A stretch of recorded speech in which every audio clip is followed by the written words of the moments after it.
shell create a fashion? And how high is your house? And how does virtual reality work?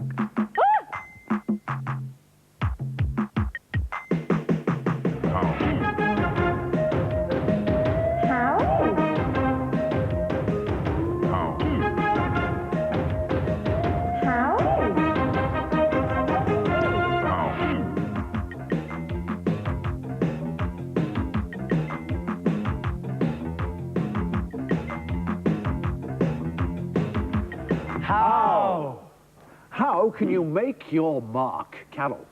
Well, you buy a really nice outfit and you impress people with it. That's Nice how you try. make it. No, You could got it? do graffiti writing your name, but that gets you in trouble, doesn't it? No, I mean, how can you make your mark instantly and dramatically on those around you? Let me show you how. Now, for this experiment, I need someone totally uncoordinated, fairly slow of wit, a bit of a dolt.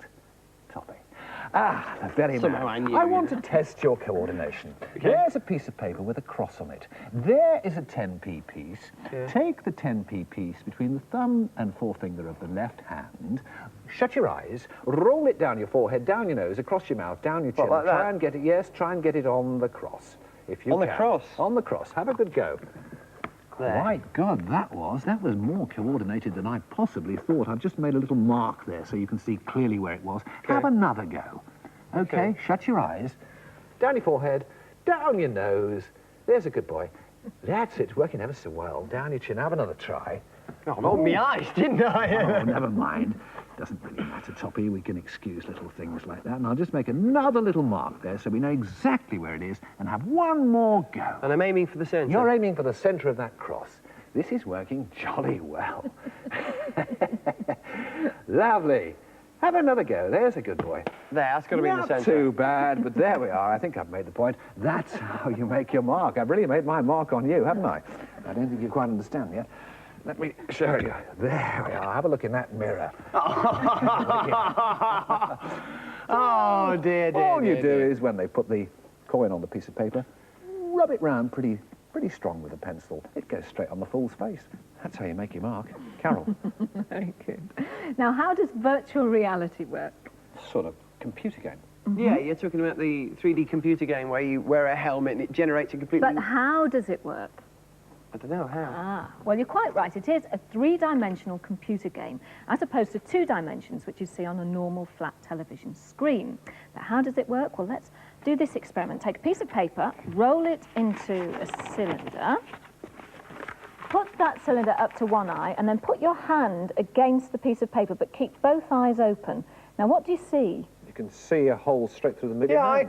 Carol, I can see you right through my hand. Well, virtually. Yes, you have a virtual image, because that's not the reality of it at all. And what the brain is doing is it's taking an image from one eye, taking another image from another eye, and putting the two together to give you a 3-dimensional virtual image. Yeah, but what has this got to do with a computer game? Well, walk this way, Freddie. I have another experiment to conduct. I want you to pop yourself inside this virtual reality game. Am I going on this? You are. It's Am great. I? Yes. Is this wise? Yes, I'm sure it is. Now put the helmet on. Helmet on. Yep. Okie dokie. And then you want to put on the backpack, which will loop round. Yes, loop round your waist. Right. And in that backpack, there's a handgun. If you can get that out.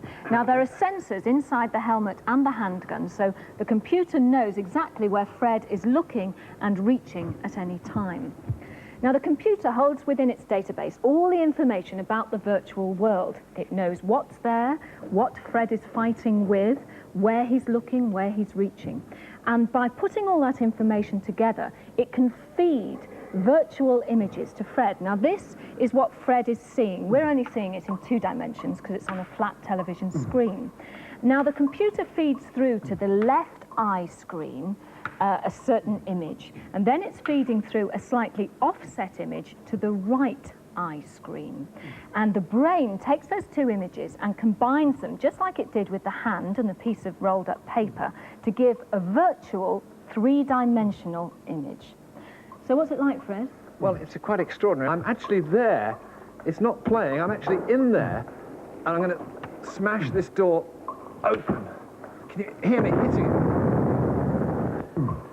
I'm in there. Now, and I can hear creepy things, and there's some stairs there to my right, and I'm going up these stairs, and there's a funny little man at the top, and I don't think he's friendly, and I'm going to hit him with my sword. Get off! You get off! Got him. Can I get out now? Of course you can, while you're still alive, Fred. And that's how virtual reality works. They use virtual reality for games and things now. What's going to happen in the future? Well, potentially, of course, you could go for a holiday in the Bahamas from the comfort of your own armchair. Or what's happening at the moment is car designers are feeding information into a computer from all parts of the globe, and the designers can then drive round in a virtual world without ever having to build a prototype. Wow. So that is how virtual reality works with the aid of a piece of paper and, of course, your hand. How do you get the lead in a pencil? Just drop it in the hole. Nope. No, you inject molten graphite. Nope. How does the lead get in a pencil? Well, the answer is rather like this. Ridiculous. You've got bread and margarine and What are you sausages. doing? There's a cafe there. Okay, watch carefully, watch carefully. Piece of bread, spread the margarine or the butter or whatever on the bread, like so, nice and evenly.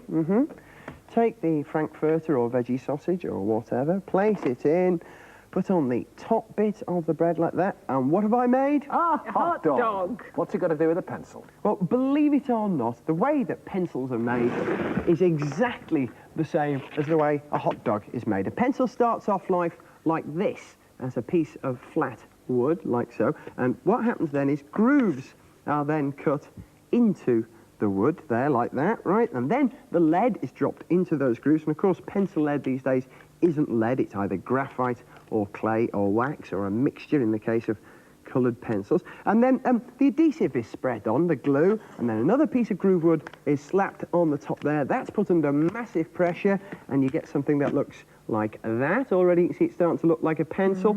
That is then grooved into a shape like this along the top. See that? It's starting to look like a pencil. And then very quickly you've got pencils like that. And if you don't believe me that that's how pencils are made, if you take a pencil from your pencil case at home and look at the end, you'll see that it is in fact made from two separate pieces of wood, top and bottom. So if anybody asks you, how does the pencil get its lead? Then you tell them it's just like a hot dog. That's how. How did a shell create a fashion? Where you get lots of shells together, put them on elastic around your neck. No, Fred's talking about those awful shell suits, surely. No, I'm not. I'm talking about a how full of wonderment and discovery, a shoes-off how. Come with me back through time to an ancient land in the eastern Mediterranean where the Phoenicians used to live. They had beautiful beaches, and they used to like to walk on their beaches. But as they did so, they noticed something rather strange happened. Their feet, or the soles of their feet, changed colour, became stained with a beautiful sort of purple dye. And they realised that the reason for this was a shell called the murex shell, which, when it's crushed, produces a purple dye. The problem was that to produce even the smallest amount of dye like that, you had to crush hundreds of these little shells. So they became very, very precious indeed. So precious, in fact, that this dye was reserved exclusively for people of royal blood. It wasn't for the hoi polloi anymore. Purple was for royalty. And it kind of retained that exclusive image until much, much later. Come with me now back to the United Kingdom and the Royal College of Chemistry. The year is now 1853, and a young laboratory assistant called William Henry Perkins is frustrated because an experiment will not go right. In his frustration, he begins to throw away all his chemicals down the drain. And when they all mix up, watch what happened. He had produced a beautiful artificial purple dye known as aniline purple mauve. And not all that long afterwards, Britain's first dye manufacturing plant was set up. And so, purple was no longer a royal, exclusive colour. And so, that's how a shell created rather a dashing fashion. Quite dashing. Now, how can I always win at snooker. You always win snooker. Freddie, I challenge you to a game. You're on. You're Now on. then, there's a cue for you there. Just put a little bit of chalk on the end of mine. And over to the match commentator. Hello and welcome to the Crucial Theatre as Vorderman misses the ball completely. She was playing for there. Never the greatest, but Fred Dine, the grand champion of the southern region there, sets up his shot, and it's the ease with which he just puts that one away. Vorderman's at the table again, and No, you'll she never just win because failed you've got again. to hit the ball. Well, if I always hit the ball, will I win? If you always hit the ball, of course you'll win eventually. All right. But you've got to hit the ball. Okay, well, all right, I'm not very good, I admit, on this table. But I have another table over do you here. mean, which another I've- table? Yeah, another table, which I brought from home. And here it is. Well, what is it? It's a special elliptical snooker table. Oh, yes. Well, you hit I it. hit it. Do it again. And again. Yes, and again. All right, third time lucky. Go on, do it again. Okay. And again. Well, how does it work? It works because an ellipse is a special mathematical shape. And here we have one ball at one focus, and over here we have the other ball at the other focus. Now, if I hit this ball from one focus against the edge, it will always be reflected back to the other focus, and therefore it will always hit the ball. And I've worked out mathematically that if I always hit the ball, then I've got a very good chance of always winning at snooker. So I'm sticking to this table. It takes a special table for Carol to win at snooker. Yeah. How high is your house? 2 stories. Okay, Carol, how high is your house? It's bigger than your house. It must be at least 3 stories. Yeah, but what about the actual height? How do you know how high your houses know. are? Look, measured it. Toppy, you measure it with a tape measure, you dumb. No, you don't need a tape measure. I've got something to show you. This is brilliant. You measure it with your body, and you need to place your body into a very specific position, which is this.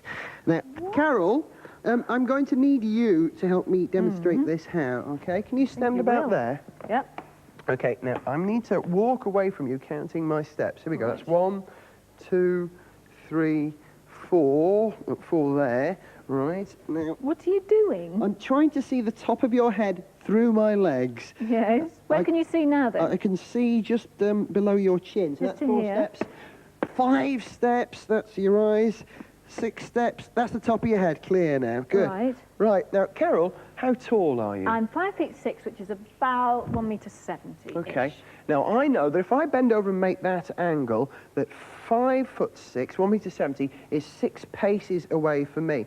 Now, simple mathematics says if I were to make the same angle again and walk twice the distance away, I would be able to see twice your height. 2 Carols. It's a brilliant system. All you have to do is get over like this and look for the top of what you're Toppy, measuring. enough of There. this, enough of this. You're a nice enough fella. Yeah. You know, give or take the odd brain cell, you're quite right. But if you want to measure anything, you use a tape measure, No, right? no, Fred. This system does away with tape You measures. need a tape measure. No, you don't. Let's Yes, you put this do. to the test. How? At the How House. Oh. It's about time we found out how high the House of How is anyway, You've got to Fred. use this. No, you've got to do the bending over now, Fred. Carol, stand against the house so stand Fred against can do the his house, standard yes. measurement. I'm Bend over until you can see Carol. I can't see her. Look further. I still can't see Travel her. further away. I can see her now. There you go, that's Okay. good. Right, I'm going to get out to mine. What did I say mine was? 6, Yeah, 3, so Fred can 4, see the top of my 5, head. 6. Yes, but I'm miles in front of you. Why? That's because it's a personal measurement, Fred. You can't bend as far as me, so you need to be further away. This is ridiculous. It's the same thing. No, I'm it going to isn't. use my tape measure and I'm going to go inside the house because I'm fed up with this whole... We'll carry on anyway, Carol. Right, that's 6 steps to the top of your head. Yes, that's Now, right. Let's go. Let's see what I'm Yeah. at. 8, 9, that's 10 steps. And how far can you see? I can see the top window, You Carol. do look stupid, you know. Oh, you're not telling me that now, eh? Yeah, go on. Right. What's that? 14, 15, 18 steps, and I Yeah. can see the chimney, and there's something coming out of it. Very difficult. Oh, It's all jammed up in the chimney. Now, Carol, Yeah. the roof of our house I can see at 18 steps. Yes. And you were 6 steps. Yes. So that's 3 Carols high. That's about 5 metres. About 5 metres. Fred, what do you make it? Don't know because I'm all tangled up. Oh. It's silly. Well, that's how high the How House is. Try Yeah. measuring your house at home. And that's how for now. going to bend over. I think that's silly.